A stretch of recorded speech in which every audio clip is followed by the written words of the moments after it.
दोस्तों नमस्कार। आज हम लोग डिप्रेशन के ऊपर विचार करें। हम कहते हैं कि भाई वो डिप्रेशन में है, तो इसका मतलब क्या होता है? देखो, डिप्रेशन एक परमानेंट रहना और टेम्परेरी रहना। कई बार क्या होता है कि किसी छोटी सी बात पर हम डिप्रेशन में आ जाते हैं, या पेपर देने जा रहे हैं, परीक्षा देने जा रहे हैं, थोड़ी सी डिप्रेशन में आ जाते हैं, या कोई फाइनेंशियल शॉर्टेज आ जाए, टाइम बिंगली जरूरत हो तो उससे डिप्रेशन में आ जाते हैं। तो ये डिप्रेशन का जो मूड है ये क्षणभंगुर है, यानी कुछ देर के लिए है, कुछ टाइम के लिए। लेकिन जब ये डिप्रेशन का मूड परमानेंट रहे, डीप डिप्रेशन कह सकते हैं इसको हम, ये रहे, वो खतरनाक है। वो एक बीमारी है। उसमें आदमी हमेशा चिड़चिड़ापन, अपने आप को हीन महसूस करना, अपनी गिलानी महसूस करना, अपने आप को किसी बात के लिए कसूरवार समझना, उसके अंदर इंफीरियरिटी महसूस करना कि मैं लोगों से इंफीरियर हूँ, और जो खुशी के मौके उन पर भी वो कोई ध्यान नहीं देता है, यानी उनको भी वो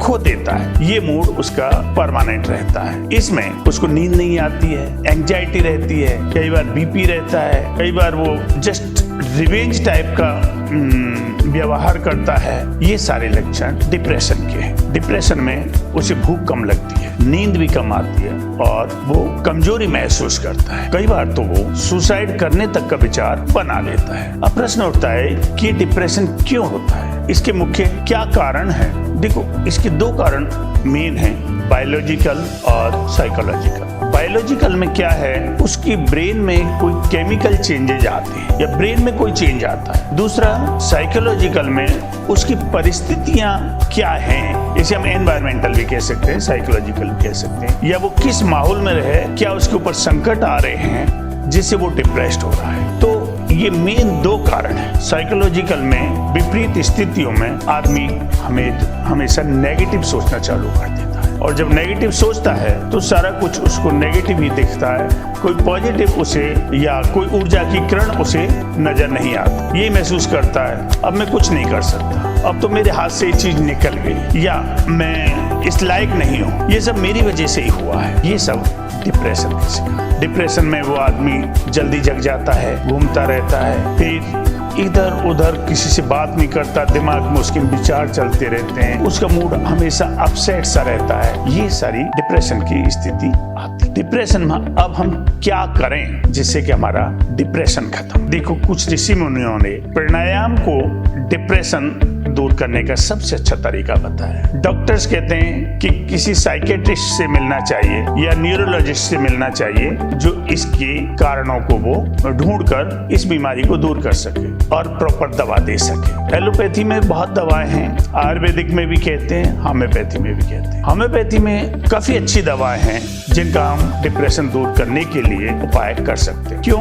होम्योपैथी में उसके लक्षणों के हिसाब से दवा दी जाती है, जैसे नींद ना आना, डिप्रेस महसूस करना, चिड़चिड़ापन होना। इनकी अलग अलग दवाओं का एक कॉम्बिनेशन बनाकर पेशेंट को दिया जा सकता है, जो इसके लिए लाभदायक। पेशेंट को मन की शांति के लिए उपाय करने चाहिए। एकांत में रहने की आदत, मौन रहने की आदत बनानी चाहिए उसे, और कम भोजन करे, टाइम से सोए, सुबह एक्सरसाइज करे, और सारा कुछ प्रभु के ऊपर छोड़ दे कि जो वो करेगा वो सही होगा। तो इससे उसको शांति मिलती है। आप जहां हो, हर परिस्थिति में अपने आप को खुश रखना सीखो, कि जो भी हालात हैं वो हमारे लिए उचित है और उसमें खुश रहे। भगवान श्री कृष्ण ने कहा है कि मानव तो एक परिस्थितियों के समय का पुतला है, जैसा समय होता है उसी हिसाब से उसकी परिस्थितियां बनती। सब कुछ पहले से निश्चय है। जब सब कुछ पहले से निश्चय है तो वो क्यों चिंता करता है? उसे प्रभु के ऊपर छोड़ देना चाहिए, और इस तरह के डिप्रेशन में जाने की जरूरत नहीं करें, क्योंकि खुद भगवान कह रहे हैं, केवल गीता में ही नहीं बल्कि सभी धर्मों में इस बात को बल दिया है कि जो भी कुछ होता है प्रभु की इच्छा से होता है। हाँ, व्यावहारिक लाइफ में मेरा जो विचार है उसमें यदि उसे डिप्रेशन में नहीं रहना है और डिप्रेशन से बाहर रहना है, तो एक बात को गांठ बांध लो, ये कहना चाहिए, इस चीज को भूल जाओ कि लोग क्या कहेंगे, लोग मेरे बारे में क्या सोचेंगे, वो क्या कहेंगे।